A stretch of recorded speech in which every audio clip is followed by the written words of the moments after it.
Микрофон тот же самый. Екатеринбурга и один из кураторов просветительского проекта Народного университета 2.0, в рамках которого Universities 2.0 and the curator of the Yekaterinburg Museum, History Museum, and we've launched Art Territory project together with our British colleagues. But before starting our lecture tonight, I would like to tell you a couple of words about some technical details. If you would like to listen to the interpretation, please find on the instrument panel a globe-looking button and switch over to a Russian channel where you will be hearing the Russian original, and switch over to the English channel. And on YouTube, there will be only Russian translation. I'm sorry to have to say that. And questions can be asked after the lecture to our speaker in the chat box, or you can use questions and answers instrument. And you can also raise your hand and we'll switch on your microphone and you will be able to ask your question. So tonight we have a special guest. According to the requirements of the arts territory, our British colleagues, they wanted to listen to a lecture about constructivism, Russian constructivism in Yekaterinburg. So we invited Polina Ivanova, the director of the group Подельники, and she will tell you about the projects they launched and the project they are launching now. And I know those are very interesting projects, and she will be able to give you more details about Yekaterinburg and how constructivism is being discussed over here, and what is happening to the monuments of constructivist architecture. So I will pass the floor to Polina, and I won't waste your time anymore. Good evening, and thank you for your interest in avant-garde. I've been dealing with these subjects for quite a while, and that is why I made a huge presentation with lots of slides, and I'll try to deal with all of them. First, I will tell you what avant-garde is and how it appeared in Yekaterinburg and what constructivism is. Maybe it's some basics for those who live in our city or for those who study this architectural style. Then I will tell you a bit about our work with historical heritage, about some legal details which are necessary to understand our context. Besides, I will give you some cases, what we do here in our city, what our colleagues do, and I will tell you a bit about the projects we're running. And we'll start with avant-garde per se. Right now, I'm very sad because this wonderful building, which was blown apart, which was destroyed recently. Of course, I wanted to give this lecture about this building, and I hope this demolition of the building will be a pivotal point for our city, and it will never happen again. I would like to show you this picture. It was made in 1910. That is Yekaterinburg back then, and you can see that it is a small town. That was a hick town of Perm region, of Perm governorship. Perm was the central city, and here in Yekaterinburg there were less than 100,000 people, and it was dominated by temples, churches, and most people lived in small houses like these. Some of them were mansions, like 2-storied, 3-storied mansions, but most of them were pretty small houses. But after the revolution and after the civil war, Yekaterinburg changed dramatically. The thing is that capitals were moved. The capital was moved from St. Petersburg to Moscow, and the city of Tomsk was, well, the most important things were relocated to Novosibirsk, and most important offices were moved from Perm to Yekaterinburg. And it's very important, even before the revolution, in Perm there were institutions of higher education and galleries, art galleries, but there was nothing of the sort in Yekaterinburg, so we had to start from scratch. And the civil war was very destructive in the capital cities. Perm suffered a lot during the civil war, and it is yet another reason why the capital was moved of the Ural region was moved to Yekaterinburg, and it is a huge region. It's roughly the size of the contemporary Ural Federal District. It would have included Tyumen, Chelyabinsk, Perm regions, and Yekaterinburg became the capital of this huge region. And all of a sudden, this city of Yekaterinburg, which used to be very small, as you saw on the previous picture, started growing. It like exploded. The building rocketed up. There appeared lots of opportunities, and now you see the city plan, and the city used to be this lozenge shape, and we call it an iron. And several years later, there appeared a new plan with new districts around the city. So around the whole lozenge, there appeared new districts of the city, and all of them were built in constructivist style. And that is why we have lots of constructivist buildings. That is why we have so much of these buildings, so many of them. And the city was renamed into Sverdlovsk, so we can speak about Sverdlovsk avant-garde. And Sverdlovsk was not the capital of the whole country, it was a capital of one of the regions. And that is why we have lots of different styles, and constructivism is a style which appeared suddenly in the history of architecture right after the Civil War.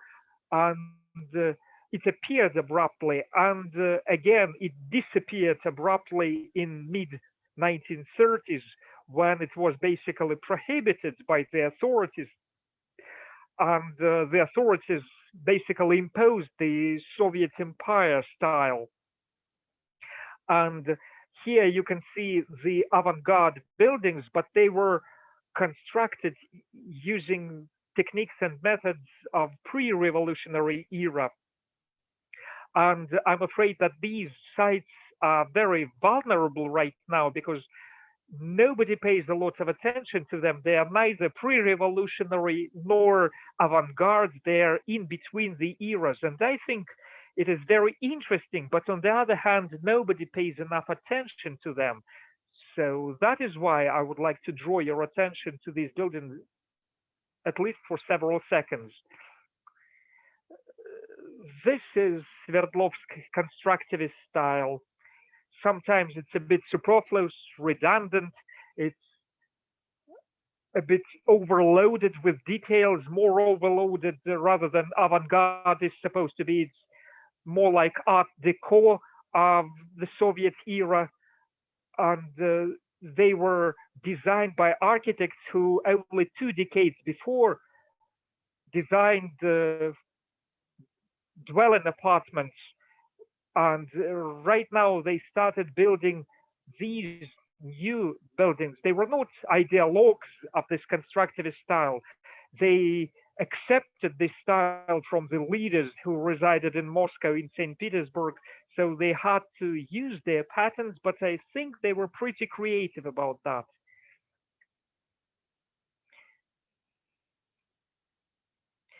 And the city was growing very fast. It was developing And you can see the bird's eye view over here, and you can see that the new constructivist complexes, they're five-storied buildings, but they are among very small log cabins, and at that time they looked like huge, wonderful, brilliant complexes belonging to the future. And right now they are much lower than the surrounding buildings. So at that time, it was pretty revolutionary.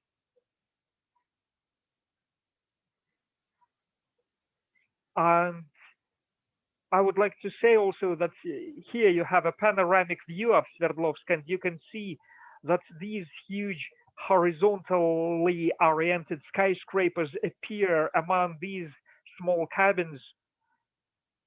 And yet another direction of constructivism in our city, well, not real constructivism, if I can put it like that.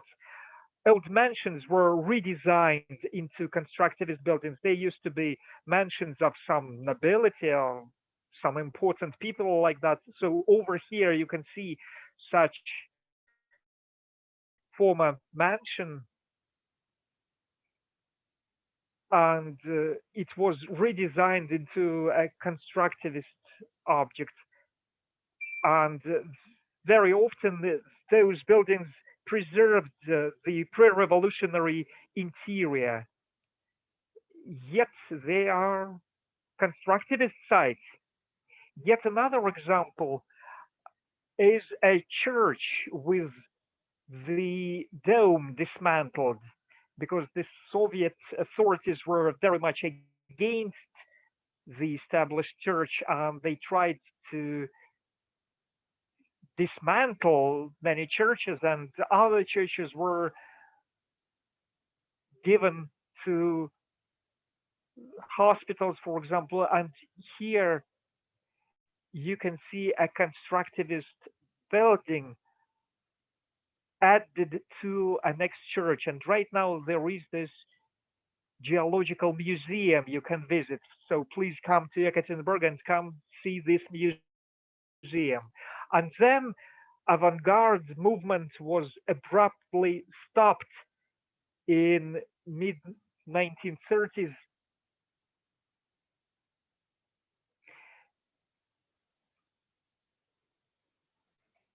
I'm sorry, there is no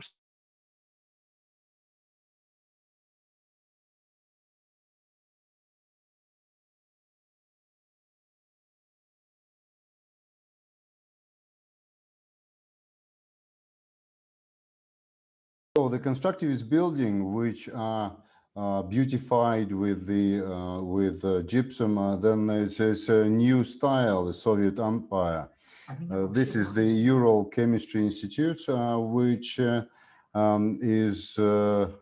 was adorned with, you see, these huge windows, this single column, and these symmetric balconies, and all of these, to all of this, which we had was little details were added to it all. And so this is the constructivism and avant-garde, and this you can see in Sverdlovsk, and pre-avant-garde you can see, and this is really large buildings that were built from scratch and reconstructed pre-revolution, post-avant-garde, and enriched constructivism. So the next one I wanted to say, what is heritage and what is non-heritage in Russia?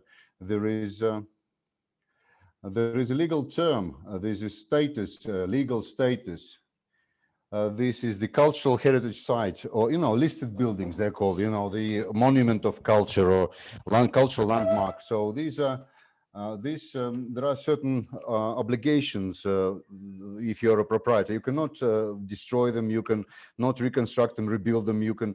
So there are bodies which protect these buildings, and they look after them. And well, they have to.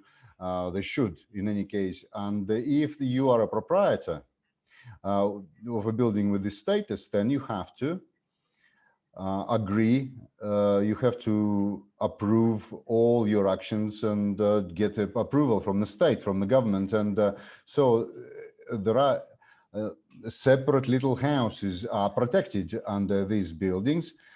They somehow were picked, and they have been picked, and this list was built in 1960s. So they started building this list, and it's still growing now. But however, you see the essence here is that often there's not large areas are not protected. The rules are really strict, and if you have the cultural heritage site, then you cannot nail a nail in the wall. You cannot fix the sewage and or waterworks. You have to have approvals from the government. So when somebody says it's a cultural heritage site, it is a listed building, legally listed building. This is what is meant by that. But when we mean to talk about all of them, and Euro Real Estate Chamber, they say there's 600 residential houses, there's flats, apartment buildings. So we're not talking industrial buildings, commercial buildings. There's hundreds and hundreds of sites, residential blocks of flats, apartment blocks, condos. And the constructivism sites here, that's in 2015, there was a study, and they found, the researchers found 196 really symbolic sites. So these are residential buildings and some complexes and also public buildings, 196 sites. They're worth preserving and keeping, and in the register of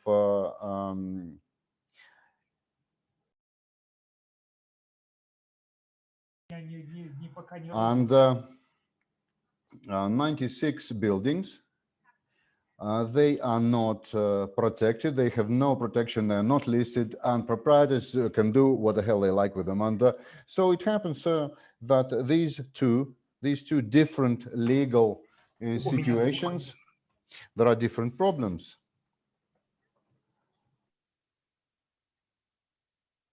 And I can hear somebody. Do you have some comments?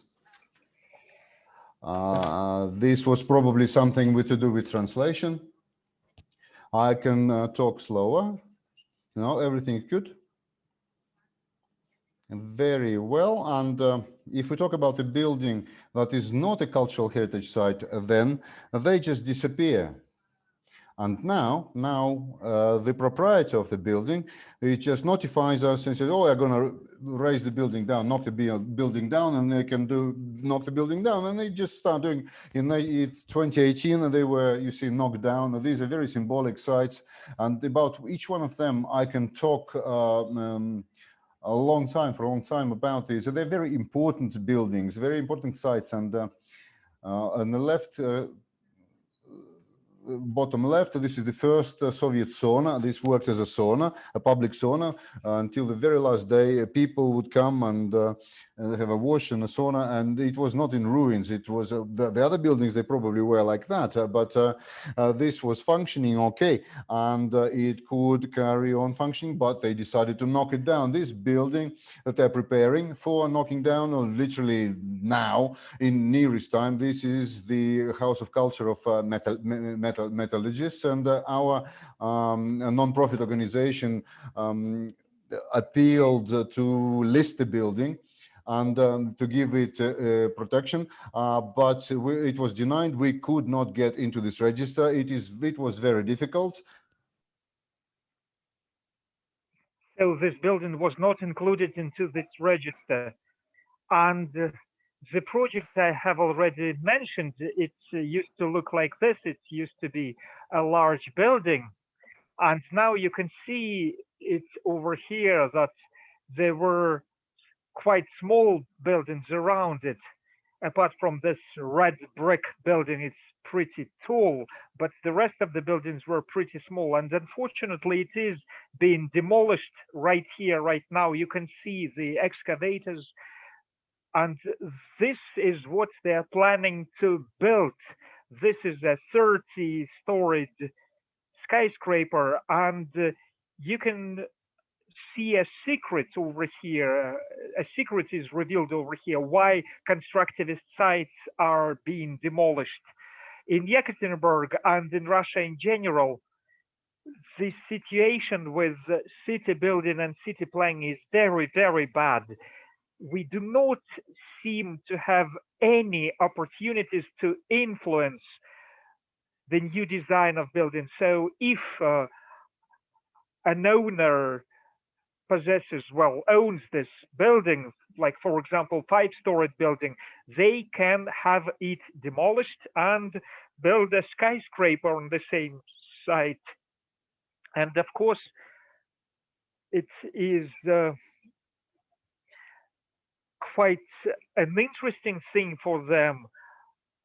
And to avoid such things, we need volumetric and special regulations. So for example, if we have a block of flats, a block of buildings, 5-storied buildings, and we can stipulate that only, let's say, 8-storied buildings can be erected over there, and then the developers will calculate whether it is profitable to build such things over there. So I'm sure that this volumetric and special regulations are a must for our city.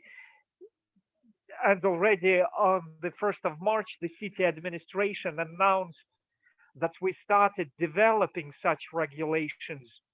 And this building code will happen in our city. And the thing is here is that it's not quite clear that the legal basis, how it's going to work, is going to be a part of other city planning documentation. And then, notionally speaking, in Russia, there is a number of cities where this building code has been developed, and there is not a single city where it was actually adopted and would be working. And the second option is that when the building is listed and it is protected and legally, and you cannot knock it down. And very often it so happens that it is literally just standing there being demolished by time. This is Soyuz Khleb. This is right in the center of the city. It's just sitting there. It is actually this, you understand, this is the main square of the building. This is the clinical hospital, teaching hospital #1, the ambulance hospital. This is the state of it. This is inside the historic center of the city again. And of course, when we see this kind of thing, when the buildings are very difficult to restore because they are legally protected, they are not being restored. Buildings which are not protected, they just disappear. And that's where you just stop caring and you say, right, constructivism is not going to survive, and you give up and you give in. In 2018, there was an idea emerged that is just absolutely, you cannot fight for it, and whatever we do yields no results, and let's do nothing then, and that's that. And to make everybody to revive it. So 10 years of fighting for constructivism, and we was a bit of pathos, positive cases, and this is the post office, the central office.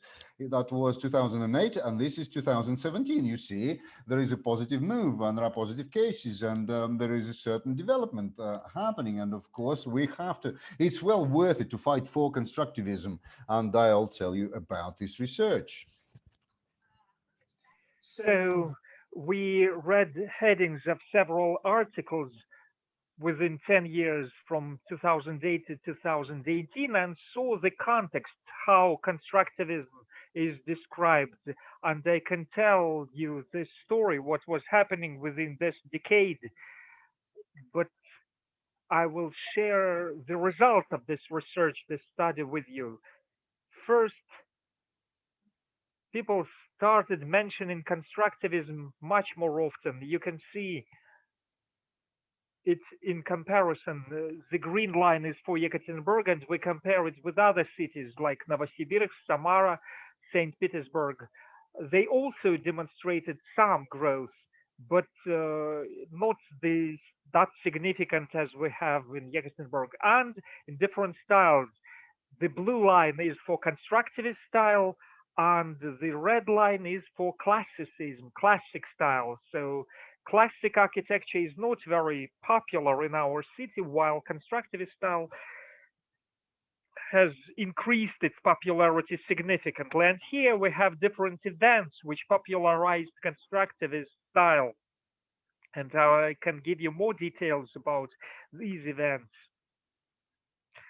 But I also wanted to tell you about the context in which constructivist style was mentioned.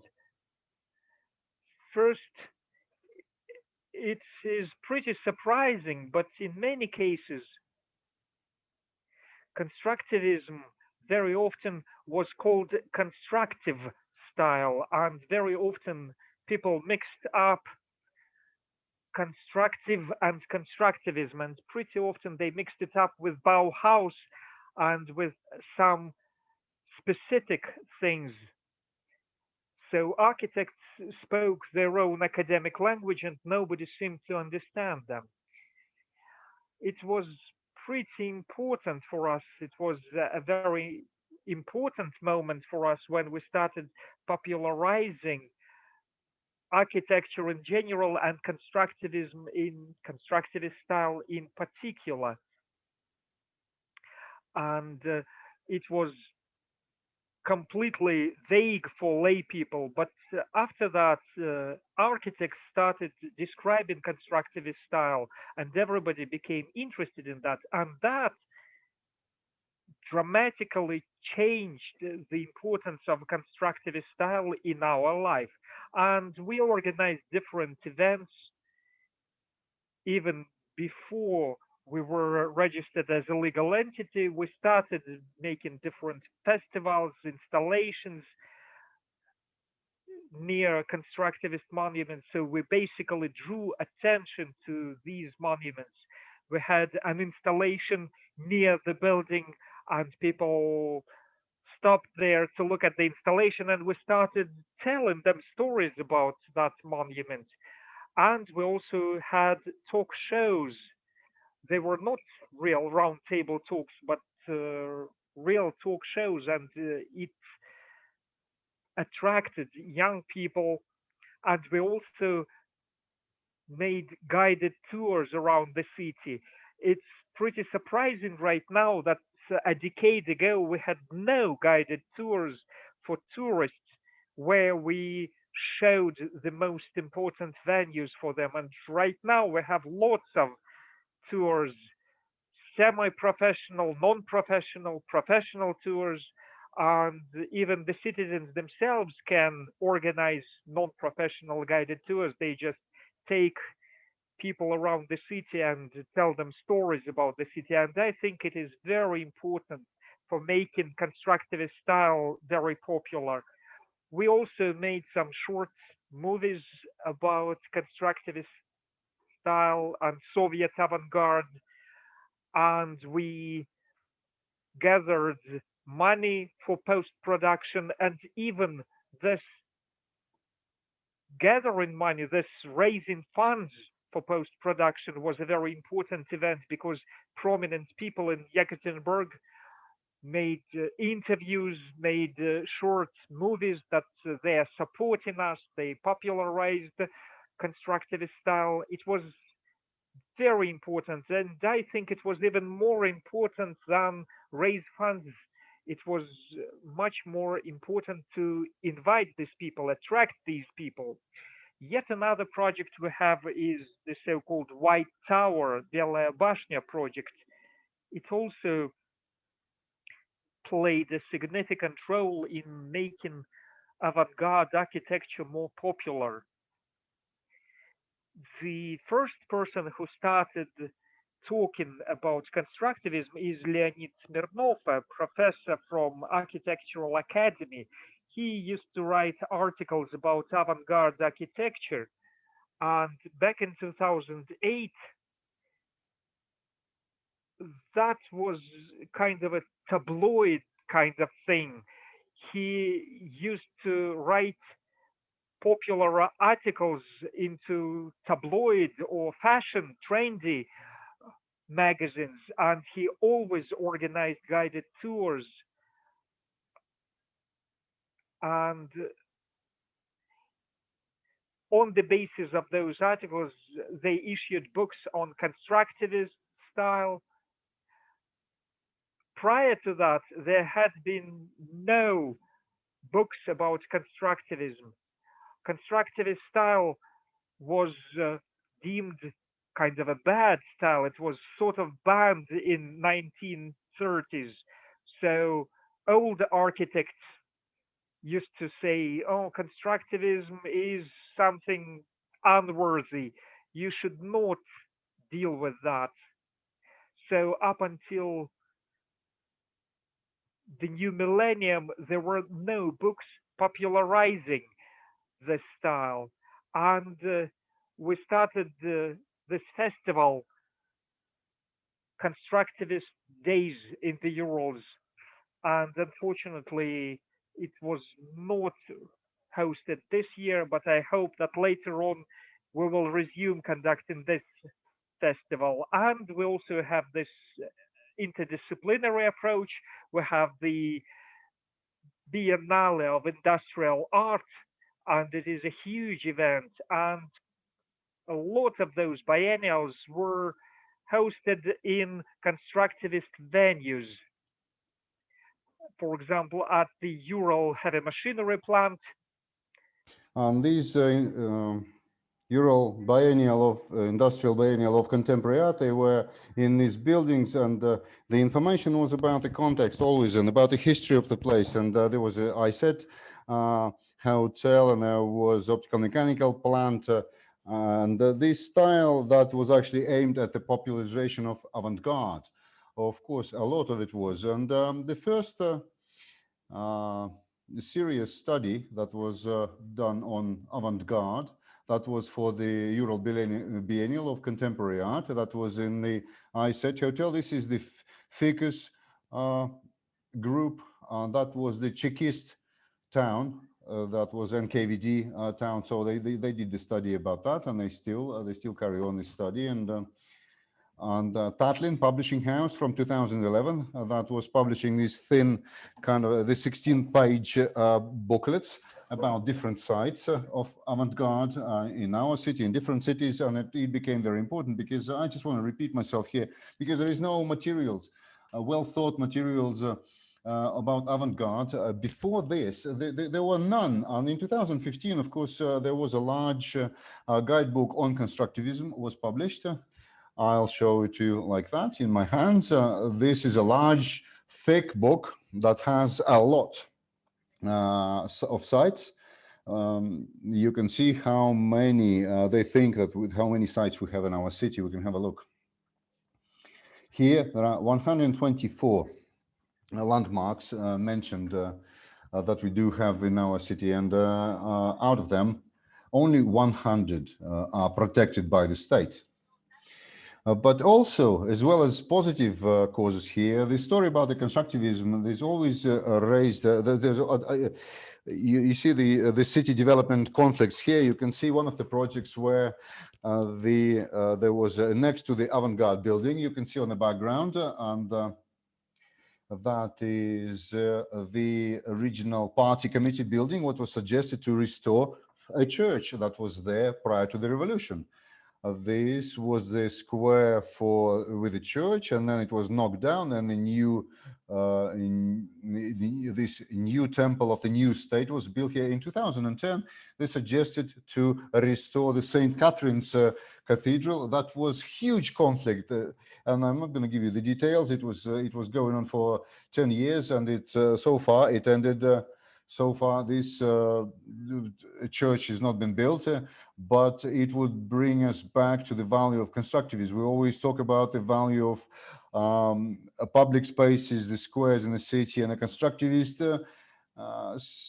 environment. That it has to be preserved. This is the Passage shopping center that was built on site of this little constructivist house. So this massive trade center. So we've lost here when the Passage has been built on the site of a constructivist building that was demolished, and that caused an uproar, huge uproar, and demonstrated that we do value that, and many people are prepared to protect these things. And this is another positive case here. This Comintern culture of house of culture, and so far from 2014 and up until now, it's not working. It's just sitting there. It is not dangerous. It is not a danger site, but nothing happens there. So there was an idea to build on the background to build these towers. Initially, of course, there was to knock it down and to have 3 towers there, 3 tower blocks. And protectors of the city, they managed to protect it, and they managed to defend it. They managed to stand up for it, and to the value of constructivism, of avant-garde, and to the value of this club that worked for entire Soviet period. And many people visited, and they were getting additional education there, and they spent time there. They did things, and so there was this cultural value, and they preserved it, and still the building is still there. Unfortunately, it's not used, so there is no new content has not been found for it. Another case, a little bit less successful. The building is not a cultural heritage site. It is not a listed building. This is the Ural Gold Trust building, and you can see the historical picture, the way it looked prior to the reconstruction. And then there was a project of reconstructing it. It is bottom left here, bottom left in the shot. The shape remained, but it was all refaced with something else, new materials, new colors, and how can I say this? And this damnation and this blessing of this building that belongs to 3 different proprietors, and they have not come to agreement to knock it down to build 30 stories here. So it still remains, and the project partially was, so one of the proprietors, only one of the proprietors did for himself. Here, the last picture. This part of the facade has been reconstructed, and one remains old. So this is the cause. So there are 3 proprietors. One of them did the reconstruction, and the others they just wasn't agreeing with the project. They didn't want to go along with it, and this caused again an uproar, and showed that avant-garde is very important, even if it is not a listed building. It is still important for the people. Coming back to this schematic, you can see here that every other year, this is the pink thing, this pink bars here, there was the interest peaked here, the black is scandal. So these are the biennials, the every other year, the scandals. This is the black. So this is the cultural heritage sites and protection and protecting the city from the developing. So they added the interest, they sparked the interest, and the positive news and negative news, one way or another, worked for the popularization of the avant-garde. And I have to say here that avant-garde was always of interest for foreigners. And every time when they demonstrate their interest, every time in Russia we say that foreign experts came to Russia, and for example, this appropriation of values happens through the perspective of foreign experts, and we in Russia love it, and we use it pretty often. And different lists, different registers work great. For example, people decide that let's issue some new banknotes and print some building on it, or let's make a list of landmarks of Russia. I used to think that this is something superfluous, but they turn out to be very good for popularizing such venues. They raise awareness, public awareness. They raise awareness of the public about avant-garde, and some physical things which demonstrates our love to avant-garde. We didn't have any memorabilia, any mementos, any souvenirs. And then in 2010, there appeared first booklets, first books, and mass media report it widely that, for example, the mayor presented a book on Sverdlovsk avant-garde to some foreigners, some guests. Then there appeared some bands or rings, and this popularizes, this promotes our avant-garde art. And here we have the most telling headings we had within our decade. So in 2010, the Minister of Civil Construction and Engineering of Sverdlovsk Oblast said that constructivism spoils the skyline of the city. In 2011, they said that constructivist style is the shame, but then in 2013 there appeared this heading that we could have become the capital of the Russian avant-garde, and in 2014 Yekaterinburg was called the pearl of Russian constructivism. In 2014 the city was called the Mecca of constructivists, and then Yekaterinburg loved constructivist style, and the citizens became even more interesting rather than the buildings, and the history, the story of the buildings, the story of the community became of huge interest to everyone, and it became even more interesting rather than the story of the building itself. In 2016, a famous artist said that the almost the only venues of constructivism remained only in Yekaterinburg. And in 2016, people were very surprised that some vandals put graffiti on a constructivist building. And in 2017, Miss Yekaterinburg conducted a guided tour for a journalist from Mexico. And this journalist was making a show about constructivism in Russia. And in 2017, only experts, well, before that, prior to that, only experts used to be able to speak about constructivist style. And if a layperson tried to say anything about constructivism, such people were basically ostracized. And I'm so happy that in 2017, anybody could speak about constructivism, and everybody started saying so.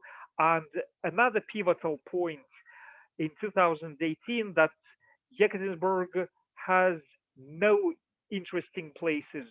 It has only Lapti, the old Russian boots, and constructivism, nothing interesting.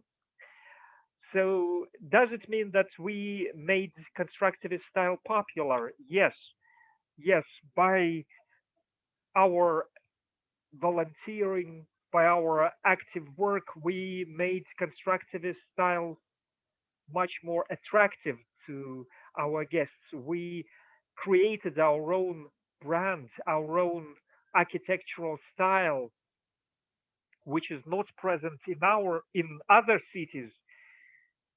Can it prevent constructivist buildings from being knocked down, from being demolished? No. We are going to host universal student games, and the symbols of Yekaterinburg were designed in avant-garde style, so it is a recognized brand. Yet avant-garde buildings are being demolished. So these two planes coexist somehow. Should we give up? No, we ought not to give up. We should keep on working with these landmarks, with these venues. And here is another project I wanted to share with you. We organized it last year. What's there with our historical sites?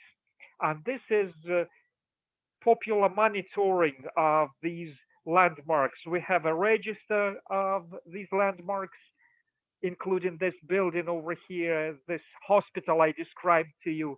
And the problem is that there are lots of sites, lots of venues like this, and there is no register of these buildings. And last summer, our volunteers, keeping the social distancing, keeping all the measures, safety measures, they created this register, the first register where you can find all these buildings and see whether they were built of wood, built of bricks, whether they are in good condition, not very good condition, whether they were built in 1920s and 1930s.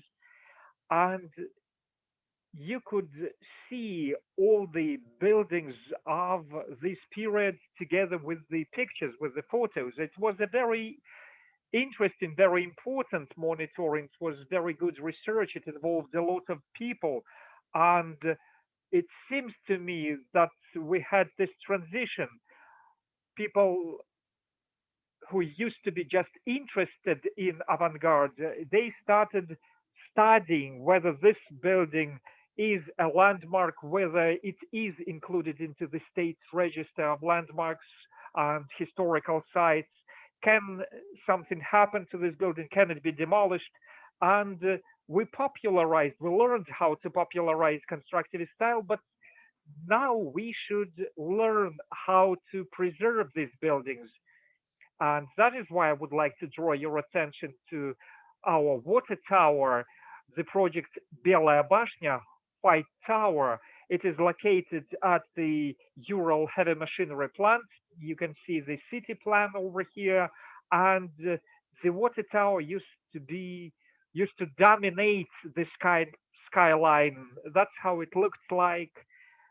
It was made of reinforced concrete, and the staircase is somehow moved aside, and that is why it looks like this. And here is our team. We started this project in 2012, and we were appointed guardians of this venue, and it was just our volunteer organization. We had no funds, we had no plan what to do with this water tower. And the tower, for the entire time, the Soviet time, it belonged to the plant Uralmash, and it did look after it. And even when it stopped working as a water pressure tower, the plant looked after it and preserved it. But after 1991, after the Soviet Union collapsed, and the tower started falling apart, and it is not looked after. And the metal tank was cut out of there to be recycled. The windows and the doors were taken out, and it's just the graffiti substrate. And you can see this is the ruins that we've inherited. The first floor was a public toilet. Everything was covered in graffiti. There were no windows. Water was streaming down. And physically, of course, it had to be physically preserved first and foremost. And in the most recent years, and from 2012, we started trying to physically preserve it. And now it looks like this. And the preservation was done with the windows and doors were all boarded up. The inside there is information center, and there's one more. Cause of joy. They found Getty, the project for the restoration. We have to write that. So the full survey and the project for the restoration for our project very important step for us. And initially, when we just got into the tower, we've done this kind of presentation, the cost analysis, and said, so there's no, would it be a restaurant or museum or whatever? What we have to do is a number of things we have to do. We have to close off the windows and doors, fix the roof, get the power there. There was no power there, no power mains, and to remove the garbage there, remove the waste, and we could sit there and then we could think, oh, what a wonderful museum, what a wonderful cultural center, what a wonderful restaurant could be there. But we have to preserve the building first. So we started doing exactly that. Volunteers helped us a lot. The project included a number of volunteers, a lot of volunteers were involved. It was very important because these were the people from Yekaterinburg, and there were people from the nearest houses there in the district. So they wanted to preserve the tower. And the tower, it had its own following. These community volunteers helped to do a lot of work, but the conservation, of course, professionals had to do. And so we got the money together, we were looking for basically asking for alms to pay for the professional Professor Werner Lawrence, for instance, from the institute. From Cottbus, and of course he does the history of construction. His students came and they were studying the construction of the design of the tower. So we paid for their trip, but this was a volunteering trip, of course. And they did the first survey of the construction of the tower. And despite the fact that it is in this awful condition, it looks awful, but the construction is sound. Because this is the water pressure tower, it was actually designed for the huge quantities of water there. After it was on conservation, it looks like this. We've got windows, doors, signalization, lights, there are excursions, and when it's warm, from April to October, it's open. In the winter, nothing happens there because there is no heating there, it's really cold. And there is a staircase. Where there was the tank, now there's a staircase. It's quite relatively safely, you can move about. So there are excursions there, different concerts. Our creative people, artists, they love it because it's round. There's these domed ceilings. It's very, very unusual acoustically to play at. And this is inside the tank. So we have huge problems with acoustics over there. Acoustics is crazy over there, and everybody is very disappointed who is going to play music over here. And only those people who would like experimenting like playing music over there. Another thing over here is we conducted a forum of guardians of towers and dungeons. There were lots of legal issues because the regulations in Russia are very restrictive concerning fire safety, fire security.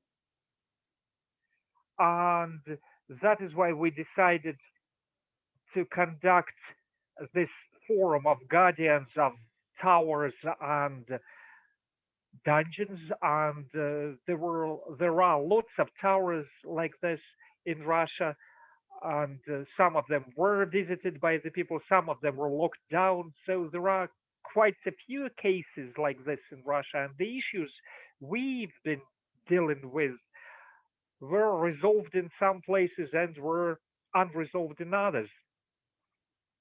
And this forum allowed us to work out new concepts of dealing with such towers.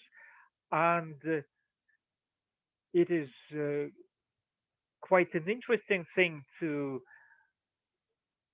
refurbish such towers. And right now we think about a project of conducting a forum of guardians of avant-garde. And we would like to discuss Russian realities of development and Russian laws and regulations. And that is what we are going to discuss in the nearest future. And that seems to be the end of my presentation. And I would be happy to answer your questions. Thanks a lot. You've shared a lot with us within such a short period of time. And I thought, while listening to you, I thought that some of your listeners, especially those who are from Yekaterinburg, they may say that they have heard it like thousands of times. But I think that even if they heard that, it's very important to keep drawing attention to these issues. And we still have time for questions. So you can ask your question on chat or on YouTube. And here we have questions in our chat box. Alla asks how to join your group. She says she tried to join your group, Подельники group, and yes, we have this art group, and we meet every now and then, but there are like 6 of us only, and sometimes there are events and we invite volunteers for these events. And when we have these events, when we look for volunteers for some work or for some research, you are welcome to join us as a volunteer. But if you would like to join our art group, I don't think you can formally join that group because we do not have any salary or anything like that. We are not a formal group, and you can look it up on the social networks, on the social media. And there is a question about a large sum of money which was allocated for the refurbishment of the tower. Yes, there was a large sum of money for refurbishment of this building. Yes, we are using it exactly for this. And when it becomes warmer this spring, we are going to continue our research and then organize the refurbishment. And there is a comment from Alexei that he visited the tower in winter, and it would be great to get inside when it is warmer in spring or in summer. Usually we start our guided tours on the 18th of April or around 18th of April. We have a cleanup, and 18th of April is the UNESCO Historical Heritage Protection Day. Last year we missed it because of the lockdown, and I hope that this year we will be able to resume our spring cleanups. And we have a question from Arts Territory from Georgia. She would like to ask you a question. We'll ask her to put her mic on, switch her mic on. Georgia, we are ready to deal with your question. Hello, can you hear me? Hi, I wanted to ask about this kind of new popularity in constructivism, because in London, there's been this renewed interest in different types of modernist architecture as well, like Art Deco and the International style, but especially brutalism, like, for example, the Barbican Center. And it's really amazing seeing this kind of popularity happening on a global level. But I'm curious what you think might be the kind of cultural shifts working behind the scenes, creating a new interest for new generations. Like, at least in the UK, particularly among younger people, I see this artistic interest in the, say, around the shapes and the acoustics of the water tower. But I sort of resent the term hipster, but the shift in popularity is often called a kind of hipster retro fad. So do you think it has to do with social media raising awareness, or is it a new sense of cultural nostalgia? Are people seeing new aspects of architecture that were invisible before, just with how skylines are changing and how these buildings are clearly becoming so much more rare? Does that make any sense? Ну, я на самом деле не слышу, I haven't heard the translation, so I hope that I understand the question correctly. Well, first of all, I wanted to say about the modernism, and in Russia, there is modernism, and there are two different terms here, two different periods. And if in Europe we have from the early 20th century up until whatever, and there was this modernism and postmodernism endless, and in Russia that was kind of started by the Stalin Empire, where architecture was forced back to the neoclassicism to empire, and then it jumped back, and then technically these are the two, and historically and socially, the two different architectural styles. This is avant-garde, which was in the beginning of the Soviet modernism, so-called, which was happening after the war, at the end of the Soviet era. And so the history about the preserving Soviet modernism and this post-war architecture, this is a separate story here. And only now we start understanding its value. There is not a single building from the 60s or later which would be protected. With none of them is listed in Yekaterinburg or in the country, and I'm not sure if there is a single modernist landmark that would be listed. So that is very important subject that we can talk about. To popularize constructivism.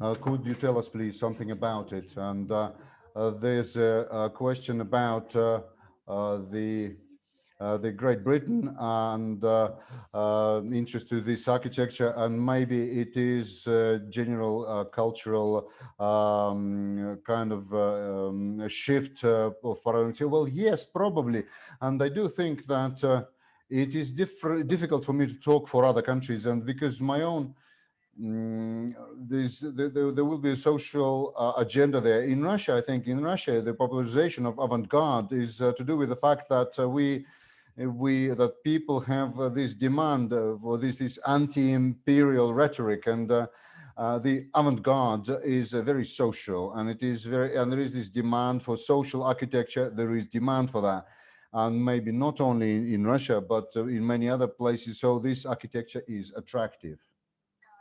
Yes, thank you very much for the answers. And now we have to wind down the session. Our time is running out. And I think Polina, she's available in social networks. She's accessible. You can write to her, get in touch with her through social media, and you can actually get to the excursion. You can book the excursion with her. And we have this online lecture. This is the Grand Concert. This is the Embassy of Great Britain in Moscow.